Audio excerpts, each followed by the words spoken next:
যুক্তরাষ্ট্র, ইসরায়েল ও ইরানকে ঘিরে নতুন করে উত্তেজনা বাড়ছে মধ্যপ্রাচ্যে। সাম্প্রতিক একাধিক কূটনৈতিক ও সামরিক তৎপরতার খবর সামনে আসায় আন্তর্জাতিক অঙ্গনে উদ্বেগ তৈরি হয়েছে। বিশ্বস্ত সূত্রের বরাতে সিবিএস নিউজ জানিয়েছে, যুক্তরাষ্ট্রের প্রেসিডেন্ট ডোনাল্ড ট্রাম্প ২০২৫ সালের ডিসেম্বরে তার মার আলাগো বাসভবনে অনুষ্ঠিত এক বৈঠকে ইরানের ক্ষেপণাস্ত্র কর্মসূচির উপর সম্ভাব্য ইসরায়েলি হামলার প্রতি সমর্থন জানান। তবে এই সমর্থন নির্ভর করছে যুক্তরাষ্ট্র ও ইরানের মধ্যে চলমান পারমাণবিক আলোচনার ফলাফলের উপর। যুক্তরাষ্ট্রের সামরিক ও গোয়েন্দা মহলে ইতিমধ্যে সম্ভাব্য ইসরায়েলি সামরিক পদক্ষেপ নিয়ে বিস্তর আলোচনা চলছে। এখন মূল প্রশ্ন আর ইসরায়েল হামলা চালাবে কিনা তা নয়, বরং যুক্তরাষ্ট্র কিভাবে সেই অভিযানে সহায়তা দিতে পারে তা নিয়ে। সম্ভাব্য সহায়তার মধ্যে রয়েছে ইসরায়েলি যুদ্ধ বিমানকে আকাশে জ্বালানি সরবরাহ করা এবং মধ্যপ্রাচ্যের বিভিন্ন দেশে আকাশ সীমা ব্যবহারের অনুমতি নিশ্চিত করা।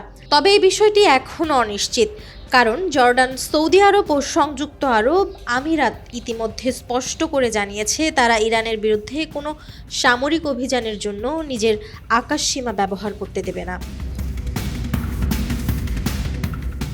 বিশ্লেষকদের মতে এই অবস্থান আঞ্চলিক শক্তিগুলোর সতর্ক কৌশলকেই নির্দেশ করে।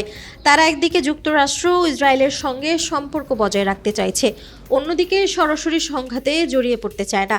এদিকে উত্তেজনা বাড়তে থাকায় মধ্যপ্রাচ্যের সামরিক উপস্থিতি জোরদার করছে যুক্তরাষ্ট্র। মার্কিন নৌবাহিনীর অত্যাধুনিক বিমানবাহী রণতরী ইউএসএস জেরাল্ড আর ফোর্ট ক্যারিবীয় অঞ্চল থেকে মধ্যপ্রাচ্যে পাঠানোর প্রস্তুতি নেওয়া হয়েছে। এই যুদ্ধজাহাজ ও স্ট্রাইক গ্রুপ মোতায়েনের লক্ষ্য হল অঞ্চলটিকে যুক্তরাষ্ট্রের সামরিক সক্ষমতা শক্তিশালী করা, সম্ভাব্য সংঘাতের ক্ষেত্রে দ্রুত প্রতিক্রিয়া জানানোর সক্ষমতা নিশ্চিত করা। বর্তমানে মধ্যপ্রাচ্যে যুক্তরাষ্ট্রের উল্লেখযোগ্য সামরিক উপস্থিতি রয়েছে, যা পরিস্থিতির গুরুত্বকেই তুলে ধরে। অন্যদিকে সামরিক প্রস্তুতির পাশাপাশি কূটনৈতিক প্রচেষ্টাও অব্যাহত রয়েছে। যুক্তরাষ্ট্র ও ইরানের মধ্যে পারমাণবিক কর্মসূচি নিয়ে আলোচনা চলছে। ইসরায়েলের প্রধানমন্ত্রী বেনিয়ামিন নেতানিয়াহু বরাবরই এই আলোচনার বিষয়ে সন্দেহ প্রকাশ করেছেন।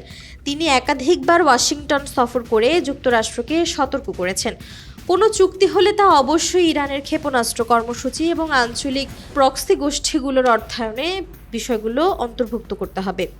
ইরানি কর্মকর্তারা ইঙ্গিত দিয়েছেন তারা কিছু মাত্রায় ইউরেনিয়াম সমৃদ্ধকরণ সীমিত করতে পারে যদি কঠোর অর্থনৈতিক নিষেধাজ্ঞা শিথিল করা হয়।